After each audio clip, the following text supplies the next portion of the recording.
Good afternoon. We're gonna wait just a couple minutes. There's a couple people that is not on yet. So please bear with us just a couple more minutes. Okay.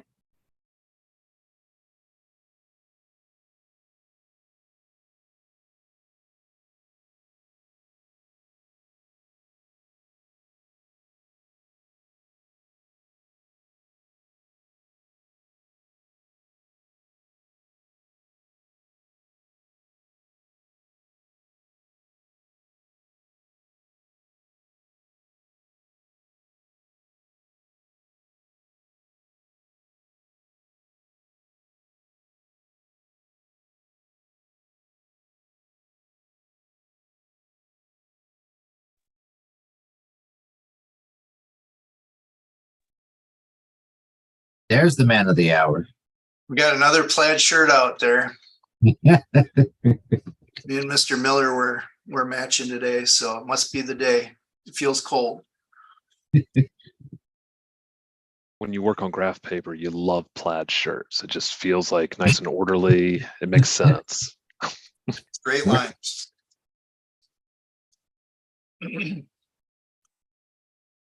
Um,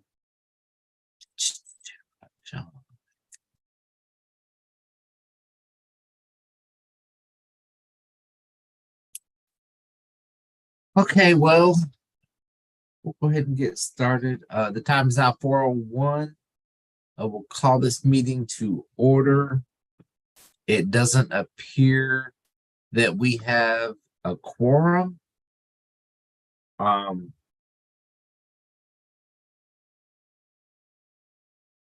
Well, let me just go down the list that I have just in case I'm missing something. Richard McKenrick, John Black, Connor Parker, Lee Mashburn, Miss Eva Prelude, Matt Morrison, I do see you, Frank Anderson, Candace Patman, Chris Kiefer, John Epting is here, Cyril Busby, and Brian Koklo. So it looks like we have 3 members here. So without a quorum, I believe this will be for informational purposes only. First, I would like to take this opportunity to welcome our newest member from Forest Acres, Mr. Matt Morrison. Welcome aboard. And with that, we'll jump right into the public comment section. Did we have any public comments submitted? None had come into the penny. Okay. We'll move right along to the Office of Small Business Opportunities. There she is. Hi, good afternoon. Hi, everybody. My name is LaSasha Berlon with the OSBO office. I am the new Business Development and Outreach Coordinator, and I'll be providing the report for our office today.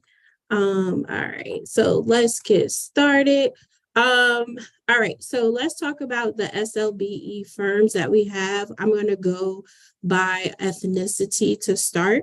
So right now we have 2 Asian at 1.65%, Black 89, which is 73.55%, Caucasian 26, and that puts us at 21.49%, Hispanic 2, 1.654%, and then other 2, and that's 1.66%, with a total of 121 firms. If we're going to look at that by gender, that's 58 female at 47.03%, and then 63 male, 52.07%. Off of that 121, let's break it down by industry. So architectural and engineering, we have 7, construction services, 34, non-professional, 9, professional, 66, and wholesale, 5.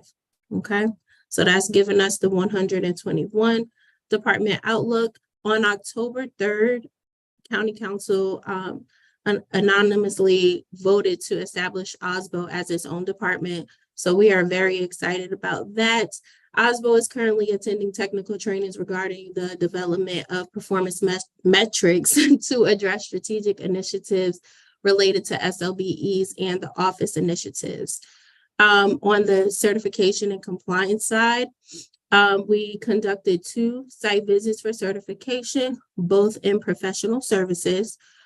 We've contacted and sent renewals to 21 pending notices for some SLBEs. And we are reporting 30, 60, 90 days. So that way we can implement renewals to help retain our SLBEs. We want to keep them. And they are coming in because we have 12 pending applications in the areas of professional and construction. So that's really exciting.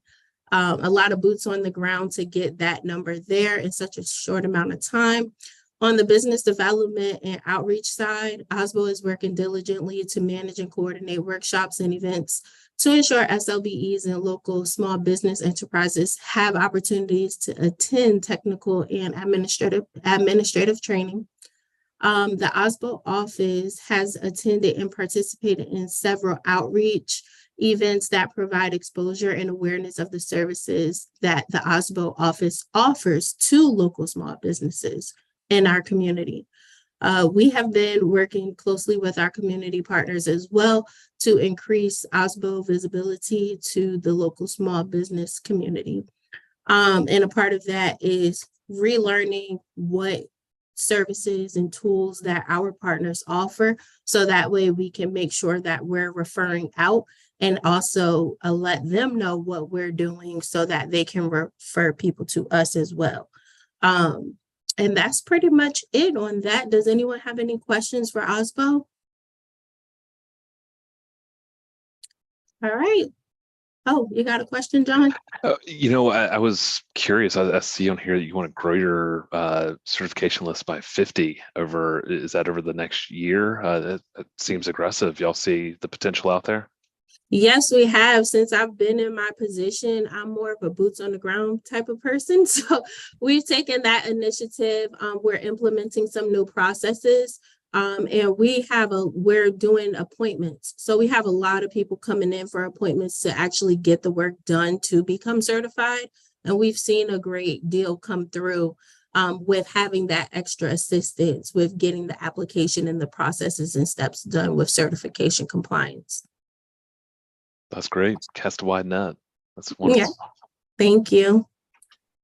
Anybody else? Oh, all right. Thank you so much. Thank you, Ms. Breland. You're welcome. Next, we'll jump right into Miss Jackie Bowers with a comment. Good afternoon, everyone. So actually, I would start my report at item A, which is the Davis and Floyd report for the bus stop and shelter amenities. So that page, item A, is actually a summary of the work, and I want to go into the details. So the details starts on the next page, which you'll see page number 2. The common shelter and bench permitting status as of October 2023. Well, actually of September. The report was submitted in October. So the completed sites, there were none for this time as far as completed shelters and benches that were installed. And the approved sites is that one shelter on Decker Boulevard and Quiet Lane. So that was actually the owner of, I think it was a used car lot that requested that shelter. And so that has been approved. And then there were 3 benches that were approved, Hartscrabble and Bush. And then the one at Forest Shandon Baptist, actually 2 at that location.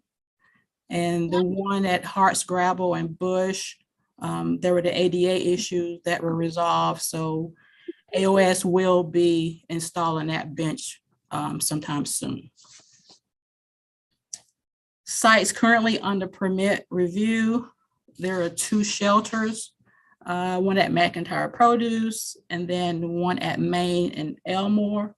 And actually the McIntyre Produce, I thought that was going to be installed way before now because the manager requested it and everything was set up to go forward. And I guess once the manager submitted to whoever he reports to, then that's where it stopped. So that's what we're waiting on, the signed documentation for that. And also for sites currently under permit review, there were 2 benches, one at the Lexington Medical Center and Broad River and Heritage Road.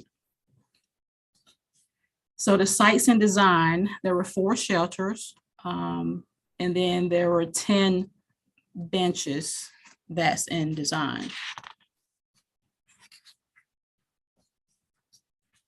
Okay, so now we're going to go to item B for the ridership.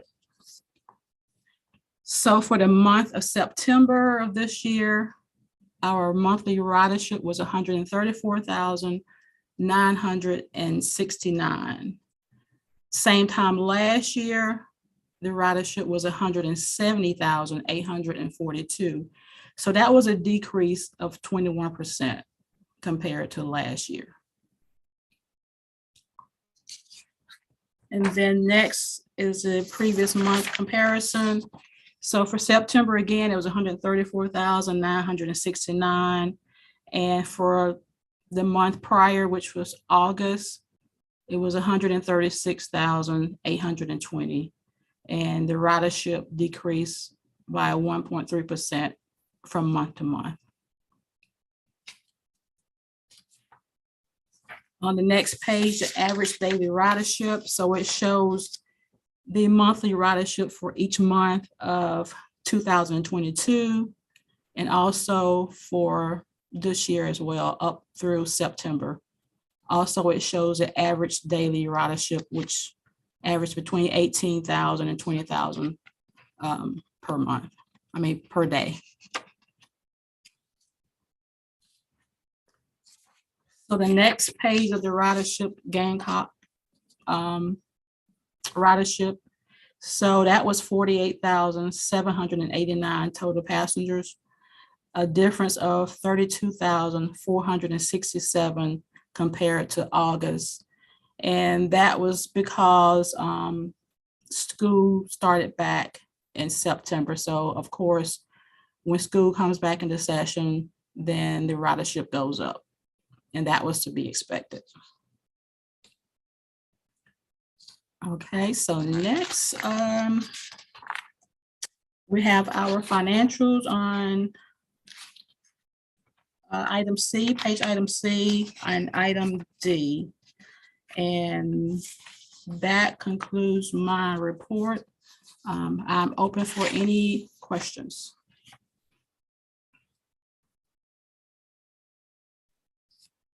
And one, what do you think explains the 20% decrease in ridership for September? For September?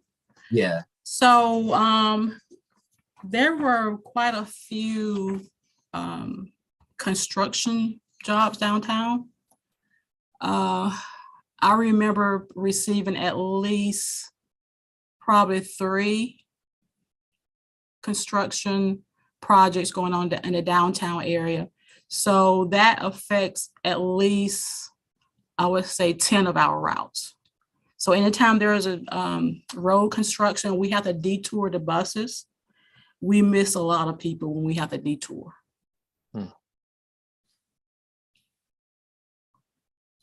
Does the soda cap, is that information provided in here too, or no? Yes, the soda cap, all the soda cap routes are part of our total ridership. Okay, so it's not broke down separately, because I had someone reach out to me and say that they see a lot of the soda cap buses that are almost running empty. Yeah. And so I was just curious as to if you had any kind of specific data on the soda cap routes specifically. Actually, I could provide that in the next meeting we have. And yeah, we have heard that before of the soda cap routes not having a high ridership.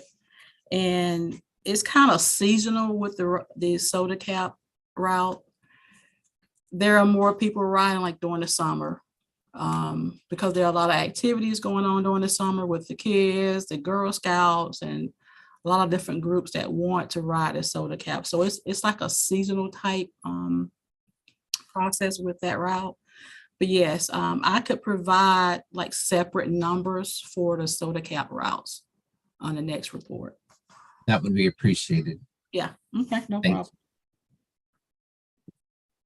Anybody else have any questions? Mr. John. Yeah, the ridership is definitely interesting because y'all were trending ahead of 22 all the way through July. And then when the numbers start to jump in August, September, it seems like we just didn't jump the same way we have in years past. So it'd Yeah. be interesting to kind of watch that maybe as some of these projects get wrapped up and things continue to develop to see if that trend continues or not. But definitely some interesting numbers. So I appreciate you sharing those with us. Yes. And great to see that the Gamecock ridership is staying strong. I think that could be a strong anchor for the Comet moving forward. But Ms. Bowers, I wanted to apologize. I know I had asked you for some additional detail on the shelters and then didn't show up for the meeting when you brought those additional details. I'm very sorry about that. That's okay. Were y'all able to dig in a little bit and discuss maybe some of those difficulties? You know, I can be specific. The one that I always zero in on is one that I talked about with Eric years ago at Hardin and Rosewood. It's it's a standard bus stop with a sign stuck in the ground. People have been installing aspirational amenities for some time, where basically they'll utilize a drink crate from across the street or nearby, and they'll sit there, and it's next to a healthcare facility. And so it was just a spot where it seemed like maybe some lean posts like I've seen on Main Street or something like that might be prudent. But I see here that this requires neighborhood involvement. And so I guess I have trouble understanding the multi-jurisdictional authority to approve or deny these amenities. Is this city property, or is it private property, or is it DOT property? And then is the city able to exercise authority over that property by being a good neighbor to the Comet, or by the Comet being a good neighbor to the city? Is that kind of the reason that they have that authority, or is that, I guess, an ordinance that grants them the authority to approve or deny a bus stop or an amenity at an existing bus stop? So from talking to Zane with Davis and Floyd, the reason why there's neighborhood involvement is because they have found that, after installing shelters or benches in certain neighborhoods, and then if a lot of people complain, when they complain, they contact us, the Comet. Mm-hmm. So now where it took like maybe a couple $1,000s to install a shelter, now because people in the neighborhood don't want it and they contact us and said, please move it immediately. Now we have to contact Davis and Floyd and AOS, hey, just move it, just take it back up. So what Davis and Floyd and AOS has done, they want to get the involvement from the neighborhood first to see if it's okay before they install it. I see. And then that conversation with the neighborhood has to be facilitated through the city. And then is there, I guess, a roadblock within the city planning folks? I mean, is it, I don't know. It just feels like, this one's been on the list for a couple of years now. Yeah.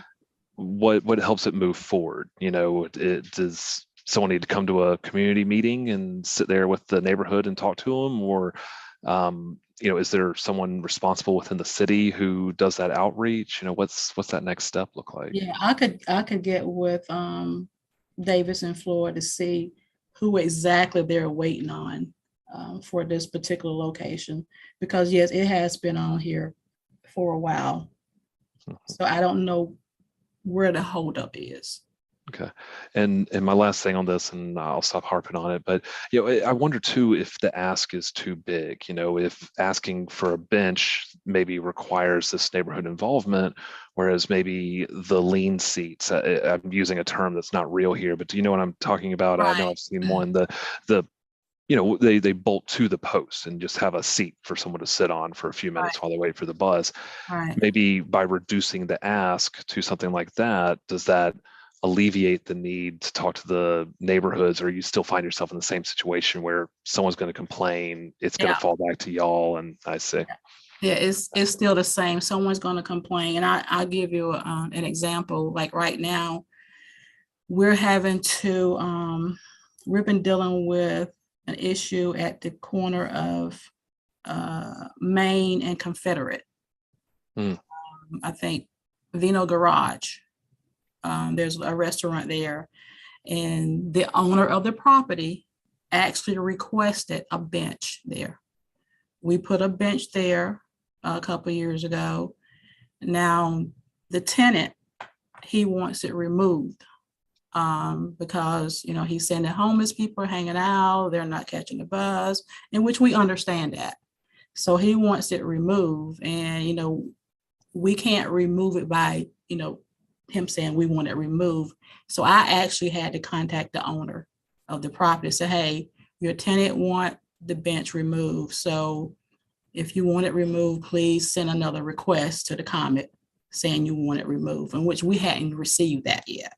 Okay. So those are the type things that we're running into between property owners and tenants.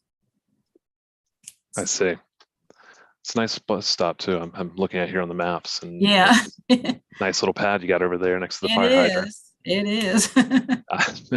That's a shame. Okay. Well, I understand a little bit better some of the encumbrances that y'all are running up against. So thank you for helping me understand that a little bit better. And any additional information you have, I'd be happy to consume. But thank you for your patience answering my questions. You're welcome. Any other questions for the comments? All right. I've got a quick one, John. Yes. Jackie, I think that Pam was trying to pull this for us or something, but specifically on the soda cap ridership.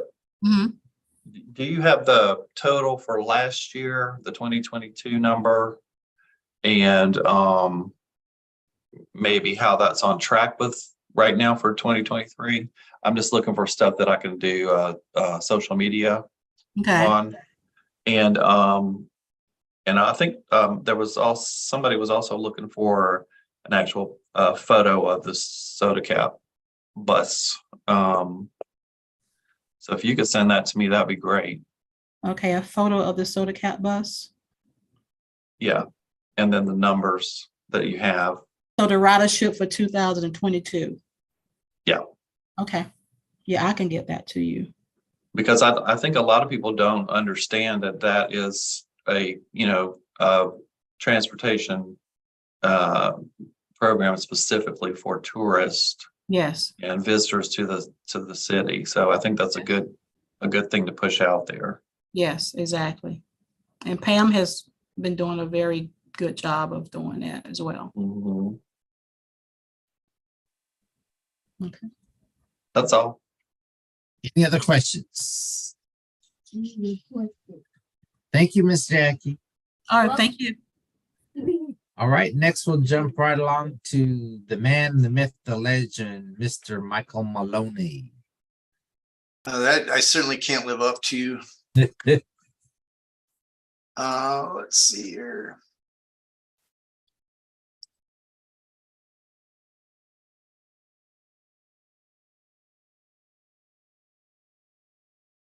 Well, you should see a financial report.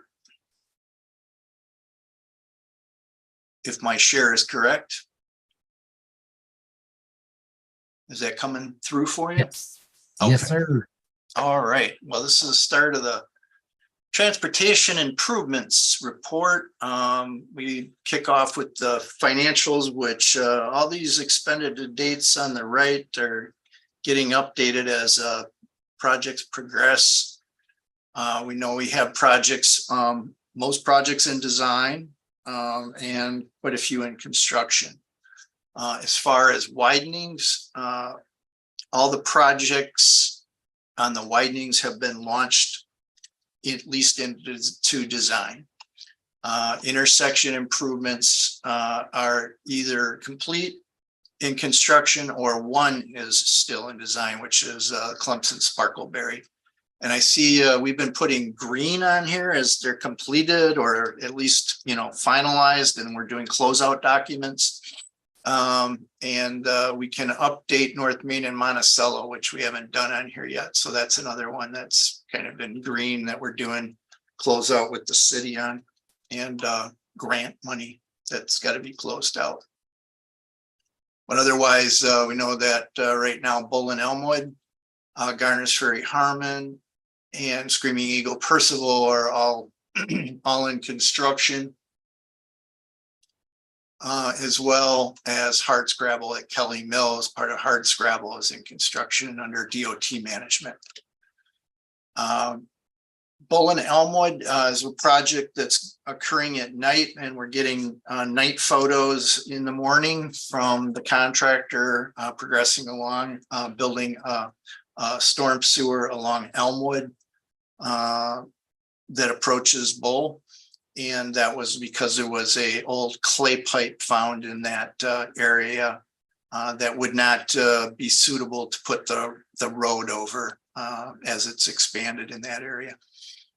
The project was delayed by the amount of burial that's required for the overhead utilities. I understand they're able to move on a lot of things now, and they are, but there's still one private utility that remains to get out of the way to complete the project.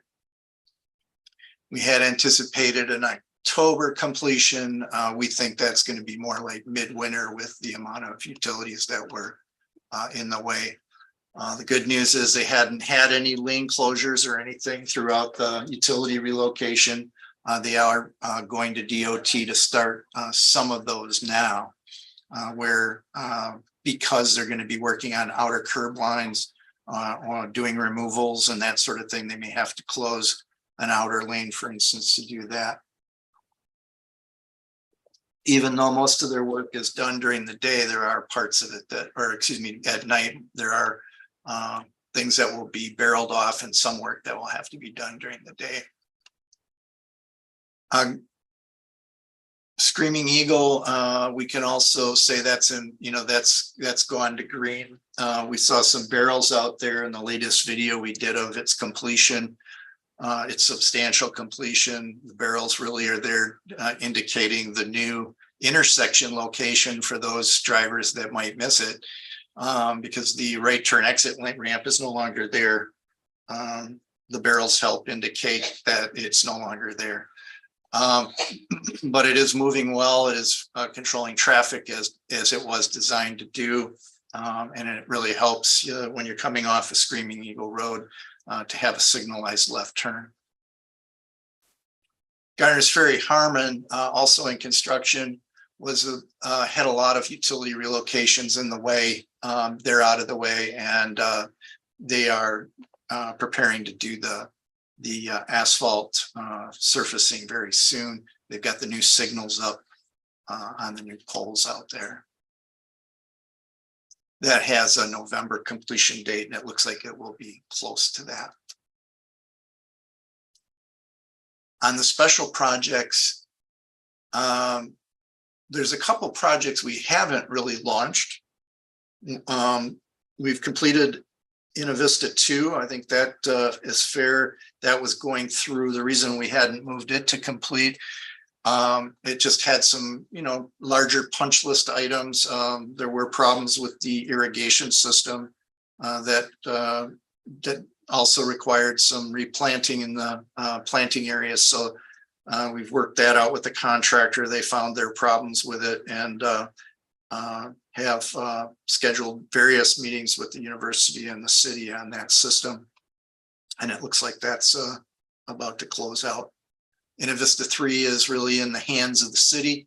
The Penny has committed $4.5 million as shown here to Innovista 3 that will be requested on a reimbursement basis as they bring in receipts for things that they need. Shop Road Extension Phase 1, while complete, we're not ready to, launch Phase 2. Phase 2, we're looking at least impact and best connections for a road system. So we were working with the county planning department and as well as the county economic development department. So we have a good route now with planning, and we're just going to run that by economic development, and my OET is ready to get out and survey the location. But one thing with a move from what had been discussed in the past is to have neighborhood meetings down in that area with the council member as far as indicating the new locations that provide the least impact and the best transportation system. Kelly Mill Road was launched into design, as we've talked about in the past. And the other one that we haven't launched is Commerce Drive improvements. So Shop Road Phase 2 and Commerce Drive improvements. Commerce Drive improvements, when I think about TPAC's mission, is one where it was based on, a runway extension, but the actual scope of the $5 million project is a little foggy, and maybe something we could have various working sessions on. We're going to be hiring a new airport manager starting next Tuesday. So I think he comes with a lot of experience in airport development, and we want to kind of talk about the ingress, egress, and what will help with the development and patrons of the airport. And then neighborhood improvements, we talked about this as being a kind of what looks like a lump sum 63 million. And last month we talked about the 7 projects, 2 of which are fully completed, and how those were broken down into what they provide. So we covered that last month, but in coming months, we'll be able to show you what we can do on our monthly report that will help with that. I think one of them's already updated. We have used $5 million of the project reserve on resurfacing. Council had approved that earlier in the year. Dirt road paving continues with, we'll just cover what's coming up and how we select those. And then resurfacing is where that reserve went to. So from 40 million to 45 million, plus there's 1.4 million in grants for resurfacing.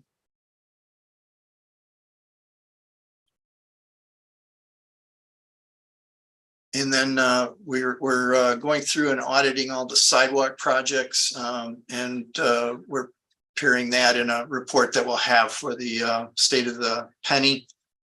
So I want to take my hats off here to Nathaniel Miller and Wendy Gardner for their work on the financials that they're going through on those, going through all the JLs as they are the job codes for sidewalk projects to ensure we have a fully vetted expense side on the sidewalks. And also for those who had worked with Kelly in the past, we have Whitney Strother here. You probably have come to know her already for setting up meetings, etc., as our admin coordinator.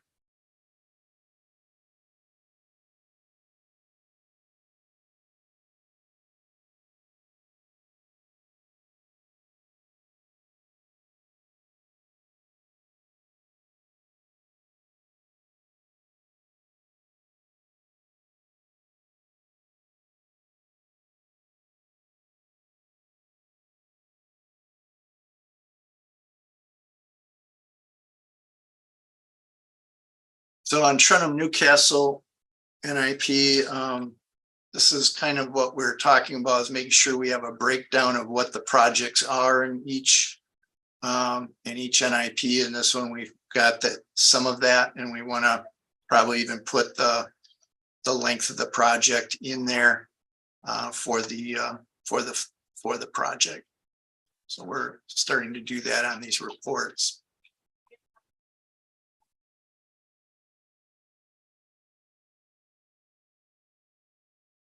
Getting into greenways.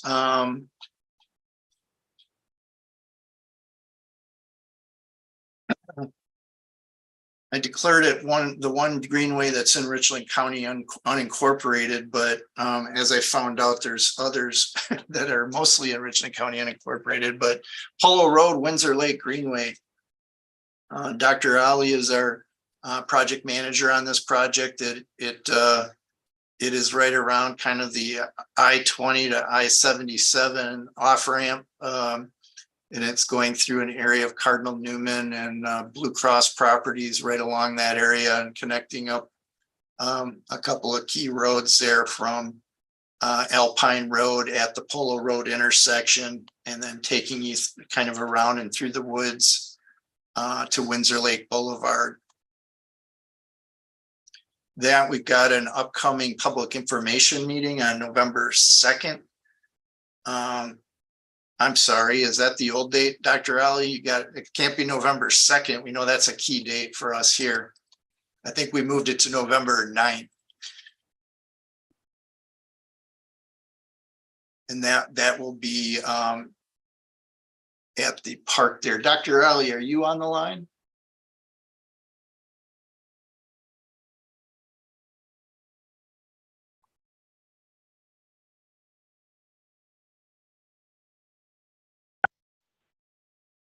Hello? Yes, the meeting was moved to November 9th. You have the location? Yes, it is going to be on Polo Road Park. Polo Road Park? Yes. 6 p.m.? Yes, 6 All to right. 7:30. Okay, 6 to 7:30 at Polo Road Park. And we do have that out to PIO to kind of advertise that and get the word out on that meeting. That project is in District 8 and a bit of District 3, and kind of touching a little bit on District 10.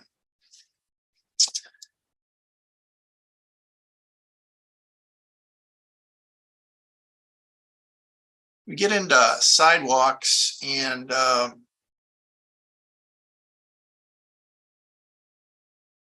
we've got Alpine Road sidewalk that's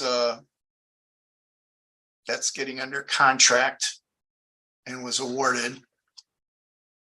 Coming up close is Percival.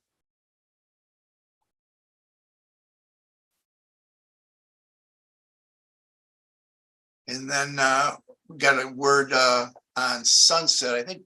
So our project manager is Michael Green. Michael, are you with us?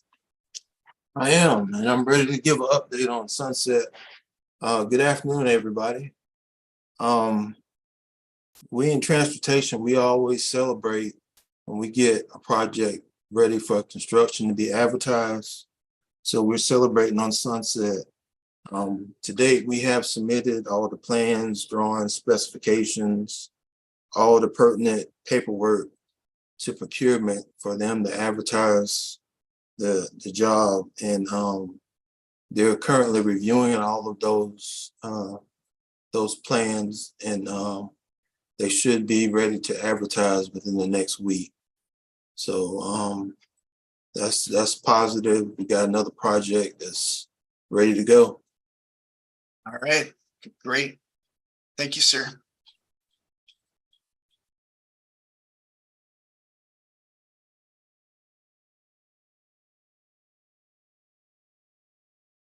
I'm going to pop over to dirt roads, and if I missed something you wanted to hear about, feel free to ask questions. Dirt road package O is going to award next. Well, it'll be ad hoc next Tuesday, the 24th. The first Monday in November would be award by council. Cover Howard Kugler Road, Sarah Matthews, Nathan Ridge Lane, and Jackson Road. Nathan Ridge Lane and Jackson Road form a big horseshoe type shape out there. But two different road names, pretty much the same system. Sarah Matthews is off of Monticello Road. It's a fairly challenging project, not paving gravel here. It's got some major drainage and even guardrail involved in it, but a great road to get paved, and Howard Kugler Road as well. So it's kind of an addition of a paving that's going to go further. But we've got that one getting ready to bid out, to contract out and start construction. And so we'll be looking at a pre-construction meeting very soon.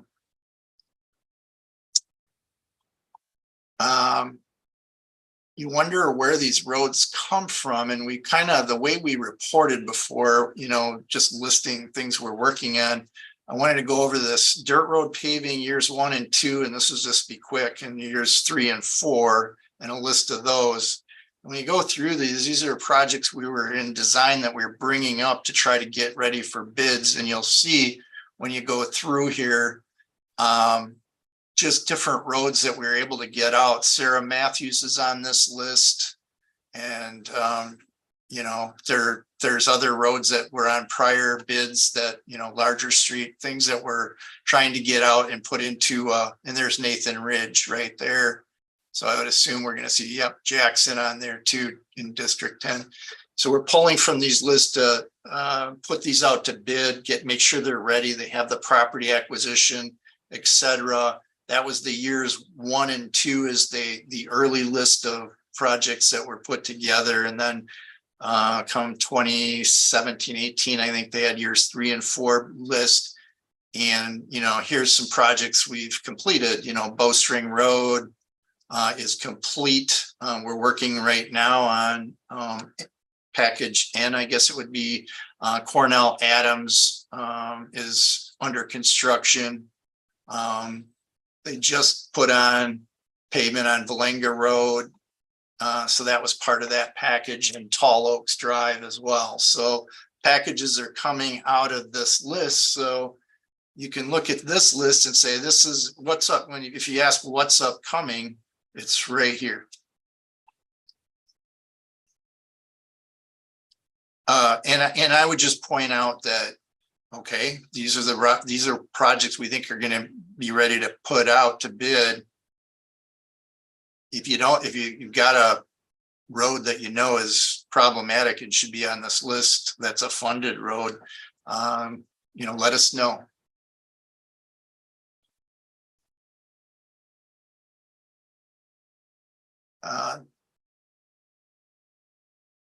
Dr. Ali's been working on the resurfacing program. We have 650 miles of paved road out there that needs to have major maintenance on it. And this is the only program available that provides the resources we need to keep up with keeping the roads up in good condition. And so if there's a project out there where, and we do get phone calls that says, I've asked for my road to be resurfaced for a while, and you're telling me it's like, 400 roads out yet, or, 100 roads out yet, whatever it is, and it's bad. We do have public works. We have a paving machine. We can fix larger areas that are needing improvement. And we're finding that in some of the roads, they have failure areas. And so public works will come out and get an area up while it's waiting for the longer term full resurfacing project to come through. R is essentially substantially complete. Package S is still in closeout, and T, I understand, went through its final inspection. T got done a little faster just due to some of the complexities in S, I think. But Dr. Ali was giving me some good news on, where we're coming from fiscally on these projects under the bid amount on T. So that's good news. And we don't have a short list. I mean, our short list looks pretty long on resurfacing. People say, well, what's coming up for resurfacing? Like you just showed us on dirt roads. It's all 650 miles of road that we haven't done. So we will try to do something with that. I mean, even if it's graphically, what we're trying not to do, and I saw a project like this a few years ago, just to do a small section of road that's bad, and utilizing penny funds for that. We will try to do a complete road system. What we can't do right now is do an entire subdivision, just due to the amount of roadways out there. We're still attacking it by PCIs, and average PCI of a road. And that is our report. Is there any questions? Do you mind updating me on the Gills Creek Greenway?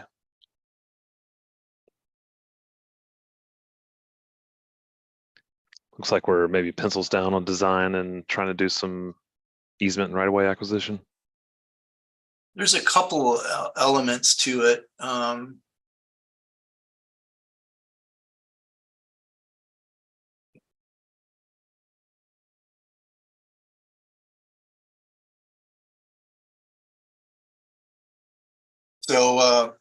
I don't know if Ted's out there, but Ted, you are out there by phone. But one of the things that we have going on with that one, I know the city's looked at our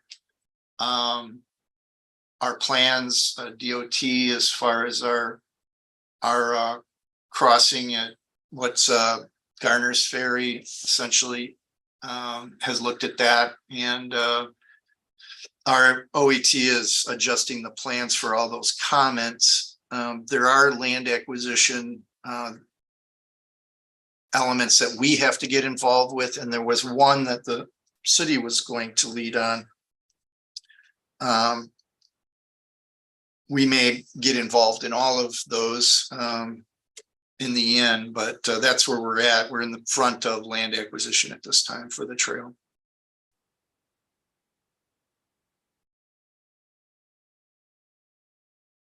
The general gist is that it's from Michael on up to Fort Jackson, wherever it needs a boardwalk, which is quite extensive on the south end of it. The base bid will be a wood boardwalk as it was originally designed, and we'll have an alternative for a concrete deck.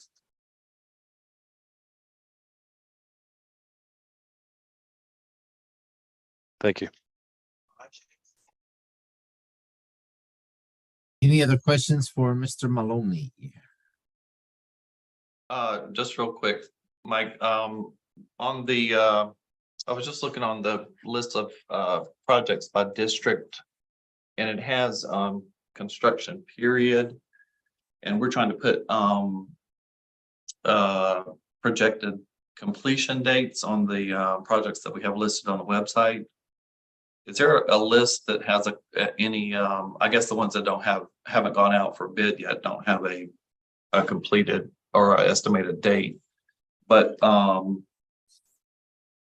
because like it's the one I'm looking at right now says construction period 2025 to 2026. Is that the best we can? You're looking at Broad River Road? I'm looking at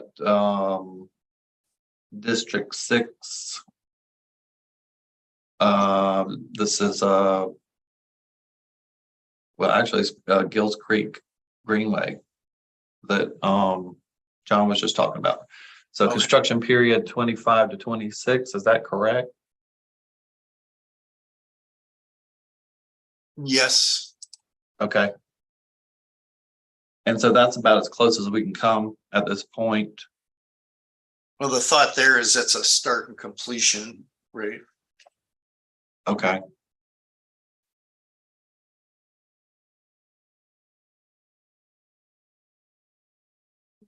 Yeah, I mean, for instance, Broad River Road, we have a target date. And we are asking our OETs for target dates on all the projects. They will, I mean, they're highly dependent on permitting and, utility agreements and things like that, but yeah, we can get them down to the month, but at this point, we weren't ready to do that with the greenways. Okay. And for the completed projects, is there a way to know what those dates were? Or we don't need to worry about those? We can't, yes, we can provide the completed project dates, the date they were Okay. Substantially complete. Will be in our contracting documents. Okay, cool. Thank you. Any other questions for Mr. Maloney?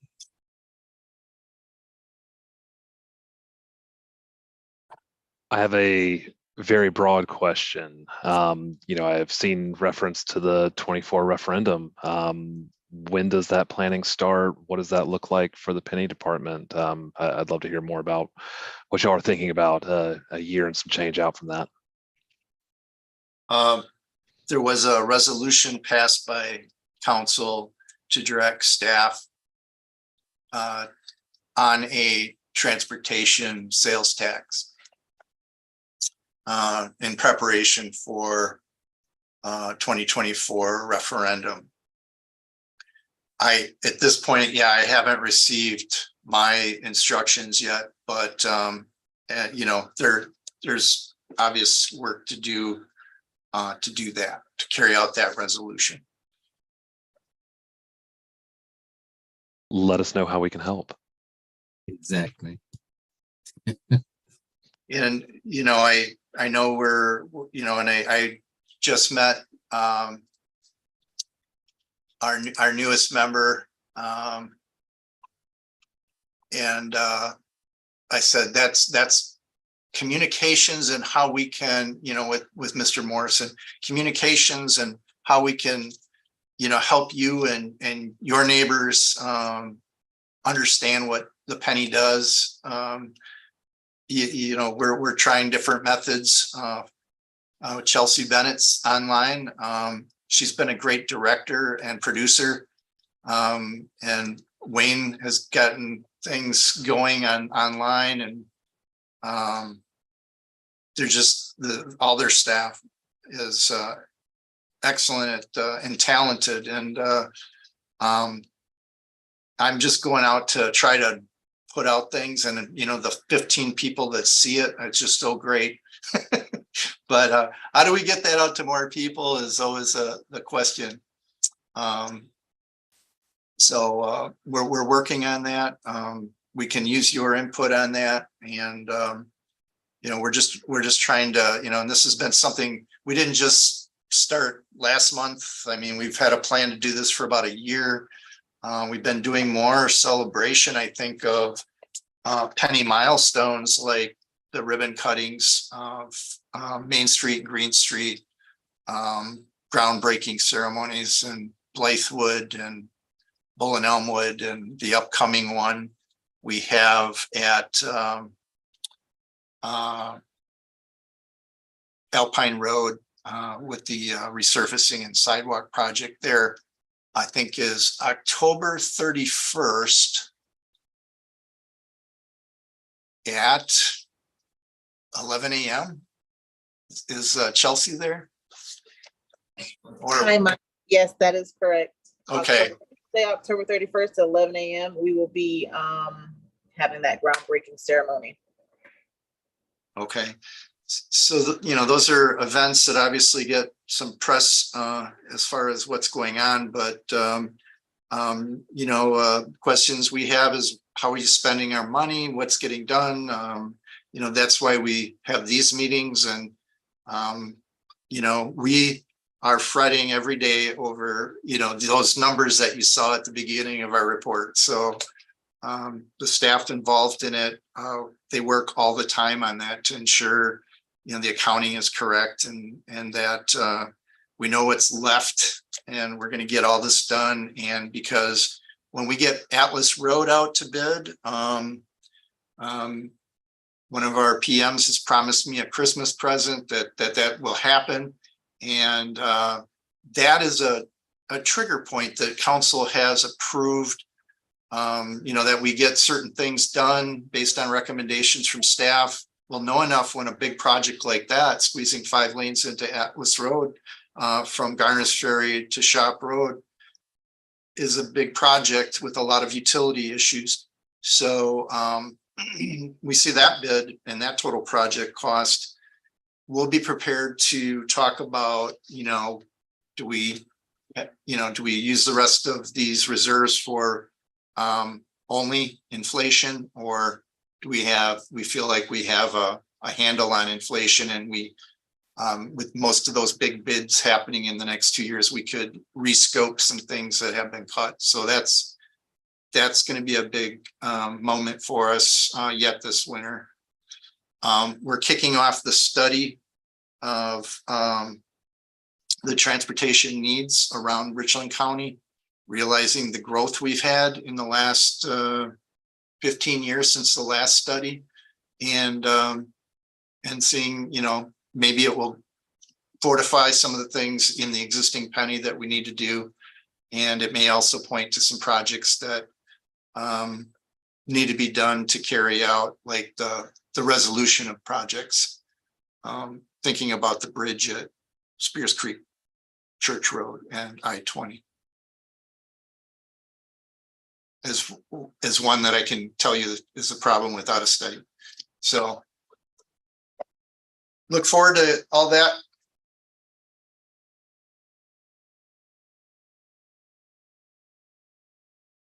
Anything else for Mr. Maloney?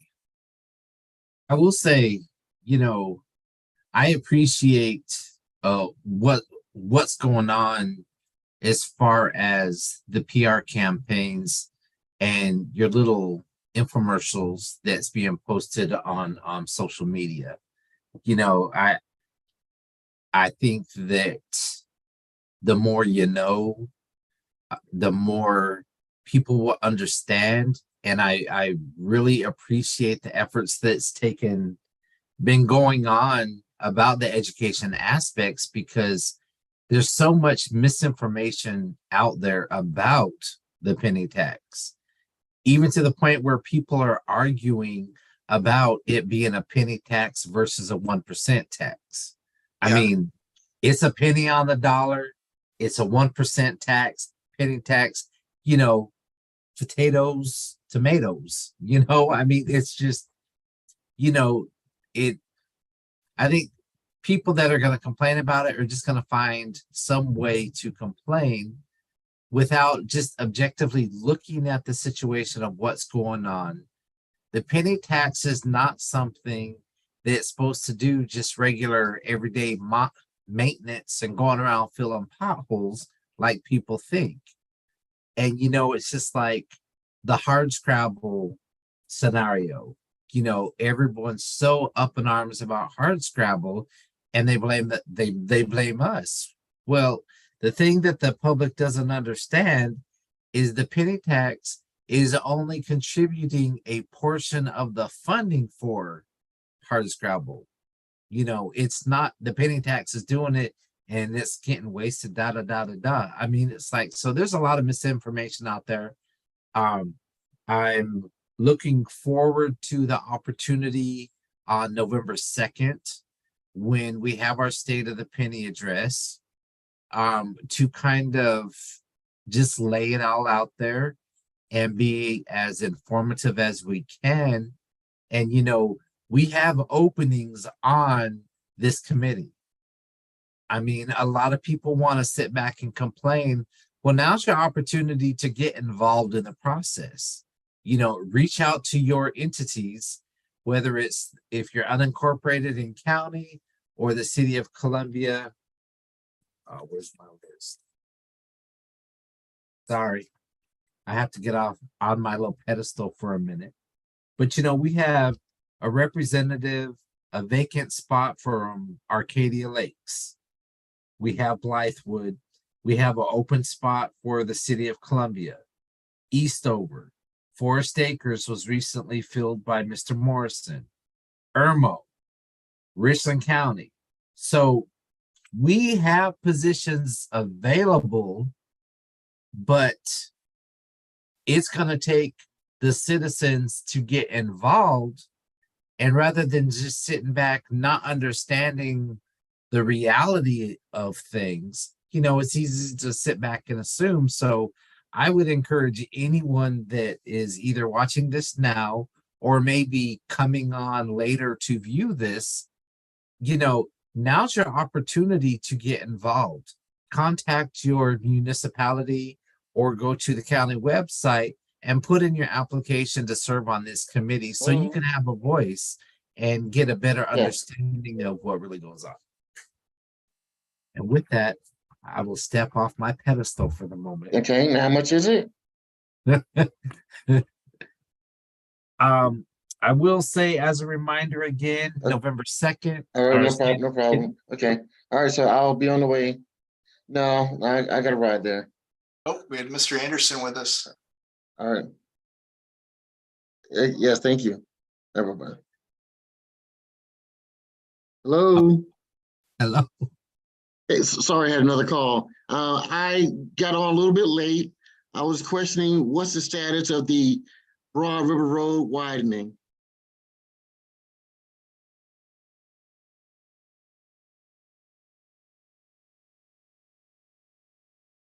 Mr. Black, should I respond?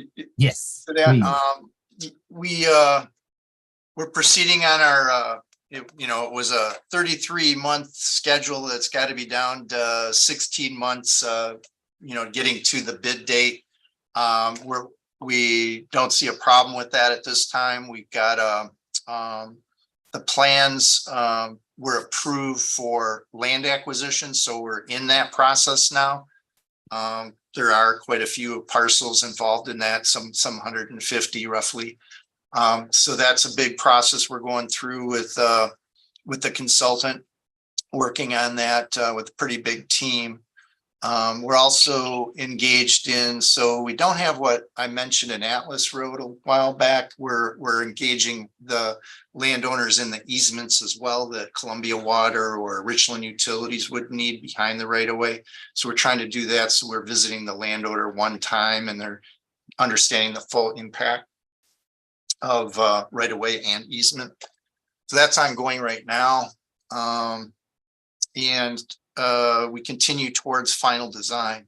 ATP should be granted to us before we even have all our land acquired. So land acquisition is our critical path of getting to bidding right now.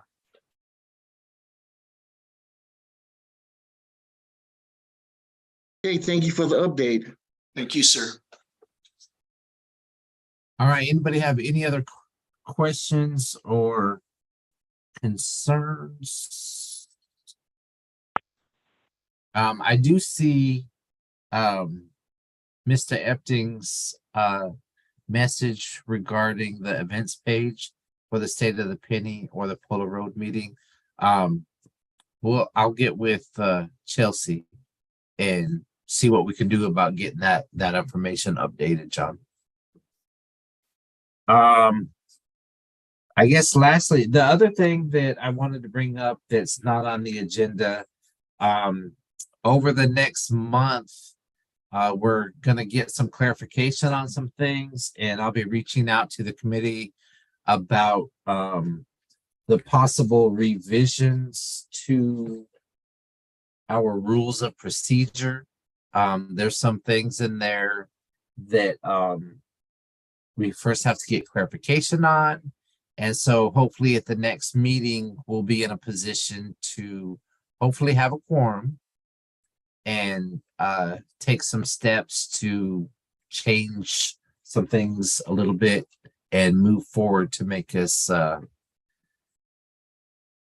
I don't even know what the word is that I'm looking for, but make things better going forward. How's that? So our next meeting is scheduled for Monday, November 20th. Does anybody have anything else? If not, thank you everyone.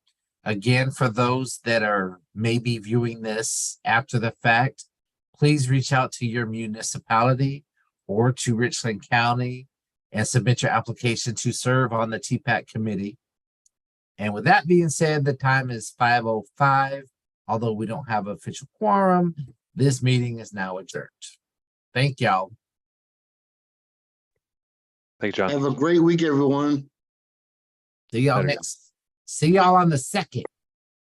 Okay, bye-bye. Thank you so much.